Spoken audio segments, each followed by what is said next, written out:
মাননীয় আধিকারিকগণ এবং প্রিয় মা ও বোনেরা, আজ বিশেষ একটি দিনে আমরা সকলে সমবেত হয়েছি। আজ ভারতের একজন প্রবাদ প্রবীণ ডাক্তার, পশ্চিমবঙ্গের অন্যতম শ্রদ্ধেয় প্রাক্তন মুখ্যমন্ত্রী ডাক্তার বিধানচন্দ্র রায়ের জন্মদিন।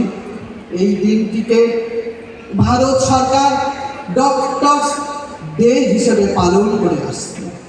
এই দিনে সম্মানীয় সকল ডাক্তার, মাননীয় নার্স,